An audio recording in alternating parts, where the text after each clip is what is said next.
Hello friend, तो आज की इस वीडियो में हम देखेंगे एनसीईआरटी हिस्ट्री क्लास 7 का चैप्टर 3। चैप्टर का नाम है दिल्ली के सुल्तान। फ्रेंड, चैप्टर 2 तक ऑलरेडी मैंने वीडियो अपलोड कर दिया है, आप प्ले लिस्ट में जाके चेक कर सकते हैं। आपको क्या करना है, पहले बुक से इस पूरे चैप्टर को अच्छे से पढ़ लेना, उसके बाद ही अपने नोट्स बनाने हैं। चलिए फ्रेंड, स्टार्ट करते हैं। सबसे पहले देखते हैं दिल्ली में किन शासकों ने कितने टाइम तक शासन किया। जिसमें सबसे पहले हैं तुगलक 96 ईयर, तुर्क 86 year, Lodhi 75 year, Syed 36 year, Khilji 30 year. ये इन सबके शासनकाल हैं। फिर देखते हैं दिल्ली के शासक। दिल्ली के शासक जिसमें सबसे पहले राजपूत थे, जो आरंभिक 12वीं शताब्दी से लेकर 1165 तक शासन किया इन्होंने। उसके बाद प्रारंभिक तुर्की शासक जिन्हें गुलाम वंश भी कहते हैं, इनका शासनकाल था 1206 से 1290 तक। इसमें ये सब प्रमुख शासक आए थे ये सब। उसके बाद खलजी वंश जो 1290 से लेकर 1320 तक इन्होंने शासन किया। फिर है गुलाम वंश तुगलक वंश जिन्होंने 1320 से लेकर 1414 तक शासन किया। इसमें ये सारे इंपॉर्टेंट शासक थे। फिर है सैयद वंश जिन्होंने 1414 से लेकर 1451 तक शासन किया। फिर लोधी वंश, ये 1451 से लेकर 1426 तक रहे।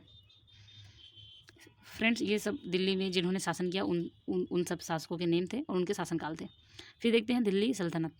दिल्ली सल्तनत का पता चला इतिहास से, जो दिल्ली के सल्तनतों के बारे में पता चला वो इतिहास से।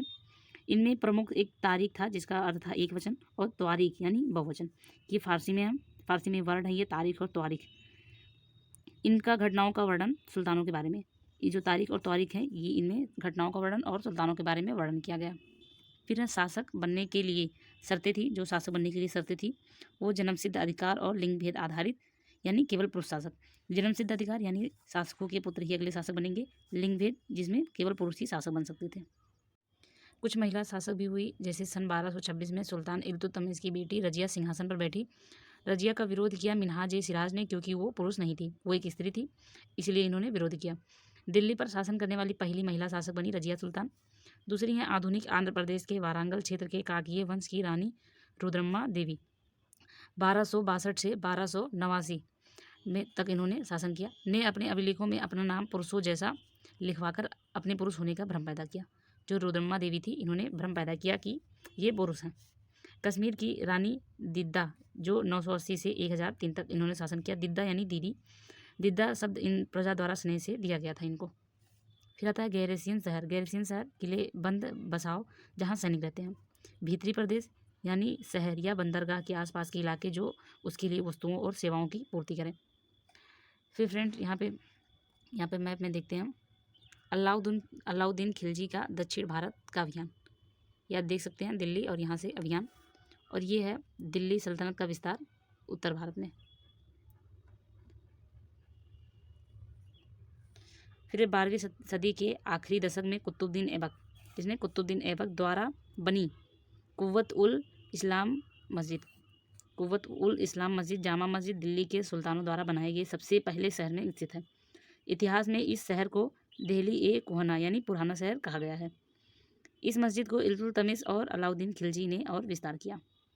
फिर है कुतुब मीनार, जिसको 3 शासकों ने पूरा करवाया, कुतुबुद्दीन ऐबक, इल्तुतमिश और फिरोज शाह तुगलक। फिर बेगमपुरी मस्जिद, जिसको मोहम्मद बिन तुगलक ने बनवाया और नई राजधानी बनवाई दिल्ली में, जिसे जहांपनाह नाम दिया। मस्जिद क्या है? मस्जिद एक अरबी शब्द है। जामा मस्जिद, जहाँ अनेक मुसलमान एक साथ नमाज पढ़ते हैं, उसे जामा मस्जिद कहते हैं। इमाम यानी नेता, नमाजियों में सबसे सम्मानीय और विद्वान पुरुष होता है, उसको इमाम कहते हैं। किबला क्या है? किबला मक्का की ओर की दिशा है। भारत में मक्का की ओर की जो दिशा है वो पश्चिम की तरफ है। मक्का की दिशा पश्चिम की तरफ है। मोट का मस्जिद सिकंदर लोदी के शासनकाल में उसके मंत्री द्वारा बनाया गया। जमाली कमाली का मस्जिद 1520वें दशक के आखिरी में सिकंदर लोदी के शासन में जमाली और कमाली नामक 2 शख्स ने बनवाया था। फिर एक वर्ड आया बदगा, ये फारसी का एक वर्ड है, इसका अर्थ है गुलाम। यहाँ पे एक्स्ट्रा देखते हैं, बाजार नियंत्रण प्रणाली अलाउद्दीन खिलजी ने लागू की थी। फिर है कर, कितने प्रकार के कर थे? जजिया कर, गैर मुसलमानों पर लगने वाले कर को जजिया कर कहते हैं। ज़कात यानी मुसलमानों द्वारा अपने धर्म के लिए दिया गया दान। खुम्स, लूट के माल में राजा का हिस्सा, जो लूट के माल में राजा का हिस्सा था उसे खुम्स कहते हैं। खराज यानी कृषि पर, मवेशियों पर, घरों पर लगने वाले कर, जो 50% होते थे। चंगेज खां के नेतृत्व में मंगोलों ने 1290 में उत्तर पूर्वी ईरान में ट्रांसऑक्सीसियान आधुनिक उज्बेकिस्तान पर हमला किया। ये वर्ड आपको याद रहना चाहिए। आधुनिक उज्बेकिस्तान का नाम पहले था ट्रांसऑक्सीसियान। फिर अलाउद्दीन खिलजी के समय दिल्ली पर मंगोलों की 2 बार हमले हुए। पहला 1299 से 1302, दूसरा 1302 से 1303 में। इसने अपने सैनिकों के लिए सीरी नामक एक नया गैरिसियन शहर बनवाया। किसने? अलाउद्दीन खिलजी। फिर है इक्ता व्यवस्था, ये इंपॉर्टेंट है फ्रेंड, अक्सर कर यूपीएससी में क्वेश्चन पूछ सकता है कि इक्ता क्या था। इक्ता भिन्न भिन्न आकार के इलाकों को संभालने वाले अधिकारियों को इक्तादार या मुक्ति कहते थे और इन इलाकों को इक्ता कहते थे। इक्तादारों का कार्य था सैनिक अभियानों का नेतृत्व करना, इलाके का कानून व्यवस्था बनाए रखना। फिर इब्न बतूता क्या है? ये अफ्रीकी देश मोरक्को से 14वीं सदी में भारत आया यात्री था। इब्न बतूता एक यात्री था। इसने बताया था कि इसने भारत के सरदारों के बारे में लिखा था। फिर देखते हैं फ्रेंड्स, ये यूपीएससी के लिए important question, Alauddin Khilji VS Mohammad बिन तुगलक, मुंगेलों से सुरक्षा के लिए तकनीक अपनाई। ये अलाउद्दीन खिलजी की तकनीक और ये मोहम्मद बिन तुगलक की तकनीक। देखते हैं, आक्रमण बचाव के लिए स्थायी सेना रखते थे, इन्होंने युद्ध की योजना बनाई, ये भी स्थायी सेना रखते थे। सैनिकों के लिए सीरी नामक गैरिसियन शहर बनवाया, जिसने अलाउद्दीन खिलजी ने। और ये दिल्ली ये कोहन गाँव खाली कराकर सैनिक छावनी बनाई। ये सैनिकों के खर्च के लिए कर 50% कृषि उपज कर लेते थे, यानी कृषि से ये कर लेते थे 50%। ये अतिरिक्त कर भी लगाए जिसमें अकाल पड़ गया। फिर खाद्यान्न एकत्रित किया। ये नगद वेतन देते थे, बाजार मूल्य नियंत्रण प्रणाली लागू किया। ये नगद वेतन देते थे, टोकन यानी सांकेतिक मुद्रा चलाई। प्रशासनिक कदम काफ़ी असफल रहे थे। फिर देखते हैं तीन श्रेणियाँ क्या है? ईश्वरीय शांति, नाइट, धर्मयुद्ध। नाइट जो ईसाई धर्म को संरक्षण देता था। 3 श्रेणियाँ, इसका विचार 11वीं शताब्दी फ्रांस में किया गया। समाज को 3 वर्गों में विभाजित करता है। ये 3 श्रेणियाँ जो है वो समाज को 3 वर्गों में विभाजित करती हैं। पहला प्रार्थना करने वाला, दूसरा युद्ध करने वाला, तीसरा खेती करने वाला।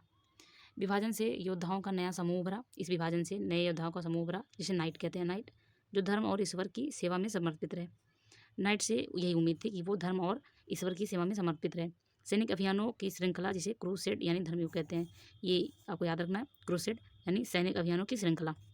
इस विभाजन से ईसाई धर्म के प्रचार प्रसार को बढ़ावा मिला। फ्रेंड्स, ये चैप्टर थोड़ा बड़ा था, तो मैं आपको पूरे नोट्स दिखा देती हूँ। फ्रेंड्स, आपको क्या करना है, वीडियो को पॉज कर लेना है, उसके बाद अपने नोट्स बना लेने हैं।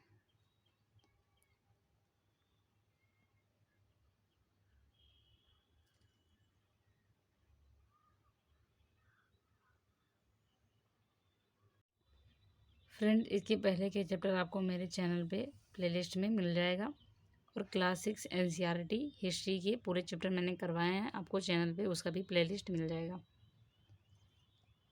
आपको क्या करना है, आप कोशिश करिए कि आप जितने भी नोट्स बनाते हैं वो ज़्यादातर मैप बेस्ड हो, क्योंकि मैप बेस्ड आंसर ही यूपीएससी मेंस में लिखे जाते हैं और उस पर ही ज़्यादा अच्छे मार्क्स आते हैं।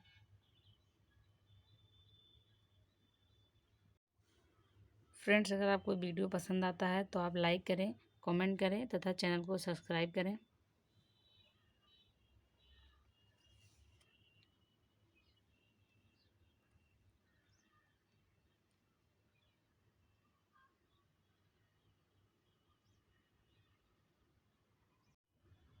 फ्रेंड्स, आप वीडियो को लाइक करें, कमेंट करें और चैनल को सब्सक्राइब करें।